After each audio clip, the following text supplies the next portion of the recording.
آج ناظرین بہت ہی خوبصورت موضوع ہے۔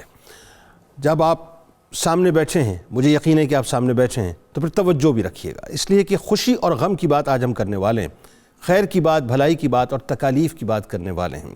یعنی مومن کا معاملہ بھی عجیب ہے کہ اس کے ہر کام میں بھلائی ہے، یہ بنیادی طور پہ آج ہمارا موضوع ہے۔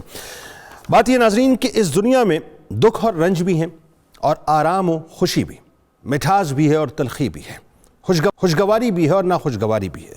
مومن کا ایمان ہے کہ یہ سب کچھ اللہ ہی کی طرف سے ہوتا ہے ناظرین، یعنی اسی کے حکم سے ہوتا ہے، اسی کے فیصلے سے ہوتا ہے۔ اسی لیے اللہ تعالیٰ پر ایمان رکھنے والے بندوں کا یہ حال ہونا چاہیے کہ جب کوئی دکھ اور مصیبت آئے تو مایوسی کا شکار ہونے اور غلط طریقے سے اظہار کرنے کی بجائے آپ صبر سے کام لیں اور یقین رکھیں، یعنی اس بات کا یقین رکھیں کہ جو کچھ بھی تکلیف ہے وہ اللہ کی طرف سے، اور جب کوئی خوشی مل جائے تو اسے اپنے زور بازو کا کمال نہ سمجھیں، بس اسے بھی من جانب اللہ رکھیں کہ یہ اللہ کی طرف سے راحت ہے اور اللہ تبارک و تعالیٰ نے ہمیں گھروں میں یعنی ہماری زندگیوں کے اندر شادمانی عطا کر دی ہے۔ سیدنا صہیب رضی اللہ تعالیٰ عنہ سے روایت ہے کہ نبی کریم صلی اللہ علیہ وآلہ وسلم تشریف فرما تھے۔ اچانک آپ صلی اللہ علیہ وآلہ وسلم مسکرا اٹھے اور فرمایا کہ کیا تم مجھ سے سوال نہیں کرتے کہ میں کیوں مسکرا رہا ہوں؟ صحابہ نے عرض کیا کہ اللہ کے رسول صلی اللہ علیہ وآلہ وسلم آپ کیوں مسکرا رہے ہیں؟ اب جملوں پہ غور کیجئے گا ناظرین، میرے سرکار فرماتے ہیں کہ مجھے مومن کے معاملے پر بڑا تعجب ہے، اس کے ہر کام میں اس کے لیے بھلائی ہے۔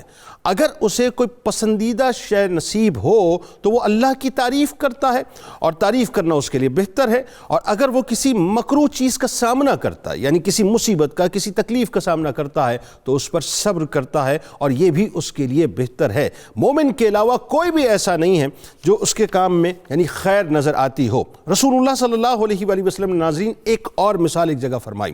ہماری زندگی کے اندر بہت سی تکالیف آتی ہیں، میں ایک تکلیف کا حوالہ آج دینا چاہتا ہوں، حدیث میں ذرا سنیے کہ سرکار علیہ السلام کیا فرماتے ہیں کہ جب کسی کا بچہ فوت ہو جاتا ہے تو اللہ تبارک و تعالیٰ فرشتوں سے فرماتا ہے کہ تم نے میرے بندے کے نہایت پیارے بیٹے کی روح قبض کر لی؟ وہ کہتے ہیں جی ہاں۔ اللہ تعالیٰ فرماتا ہے کہ تم نے اس کے دل کا پھل قبض کر لیا؟ وہ عرض کرتے ہیں کہ جی ہاں۔ اللہ تبارک و تعالیٰ فرماتا ہے کہ میرے بندے نے اس پر کیا کہا؟ وہ عرض کرتے ہیں کہ اے پروردگار، اس نے تیری حمد کی اور کہا کہ بے شک ہم بھی اللہ ہی کا مال ہیں اور ہم بھی اسی کی طرف پلٹ کر جانے والے ہیں۔ تو اللہ تبارک و تعالیٰ کیا فرماتا ہے؟ یہ بڑی اہم بات ہے ناظرین۔ آج ہم تکالیف پر صبر نہیں کرتے، منہ سے کفریہ جملے نکال دیتے ہیں۔ میں اسکالر سے انشاءاللہ اس موضوع پہ بھی بات کروں گا، لیکن اللہ کیا فرماتا ہے بدلے میں؟ ذرا سنیے کہ اس کے لیے جنت میں ایک مکان بنا دو اور اس کا نام بیت الحمد یعنی تعریف والا گھر رکھ دو۔ حضرت جابر رضی اللہ تعالیٰ عنہ سے مروی ہے کہ نبی کریم صلی اللہ علیہ وآلہ وسلم نے فرمایا کہ قیامت کے روز جب مصیبت زدہ لوگوں کو ان کے صبر کے بدلے بے حساب اجر و ثواب ملے گا تو اس وقت دنیا میں آرام و سکون کی زندگی گزارنے والے تمنا کریں گے، تمنا یعنی خواہش کریں گے۔ آج آپ دیکھتے ہیں نا کہ لوگ بیمار ہوتے ہیں، مالی طور پہ پریشان ہوتے ہیں، مصیبت میں تکالیف میں زندگی گزارتے ہیں اور صبر کر لیتے ہیں۔ اب ذرا سوچیے جن کو آرام و سکون ملا ہے وہ تمنا اس وقت یہ کریں گے کہ کاش دنیا میں ان کی جلدوں کو کینچیوں سے کاٹا جاتا، یعنی کاٹ دی جاتی ان کی جلدیں کینچیوں سے، تو آج وہ ان عنایات کا حقدار ہوتے جن عنایات کو ان لوگوں کو اللہ تعالیٰ نے عطا کیا کہ جن پر مصیبتیں دنیا میں اترتی تھی اور وہ صبر کرتے تھے۔ مومنین پر ناظرین مصیبت کا آنا رحمت خداوندی کی نشانی ہے، اور اگر اسے کوئی خوشکن بات پیش آتی ہے تو یقیناً یعنی کوئی اگر دینی نعمت کا حصول ہوتا ہے، جیسے کوئی علم مل گیا، عمل صالح ہو گیا، یا کوئی دنیاوی نعمت ملتی ہے جیسا کہ مال مل گیا، اولاد نرینہ مل گئی، اہل و عیال مل گئے، تو اس پر شکر گزار ہوتا ہے۔ یعنی یہ عزتیں شہرتیں سب اللہ کی طرف سے ہیں۔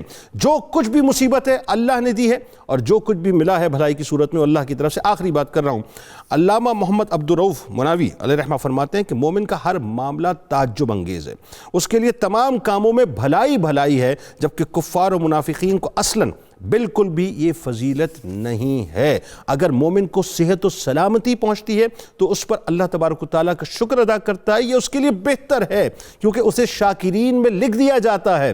اور جب کوئی تکلیف یا کوئی ایسی بات پہنچتی ہے جو آزمائش کی صورت میں ہو اور اس پہ وہ صبر کرتا ہے اور صبر کرنے کے بعد اللہ کی رضا کا حصول چاہتا ہے تو اسے صابرین میں لکھ دیا جاتا ہے، جس کی تعریف قرآن پاک میں جا بجا بیان کی گئی ہے۔ پھر جب وہ تکلیف میں مبتلا رہتا ہے تو اس پر رحمت کے دروازے کھول دیے جاتے ہیں۔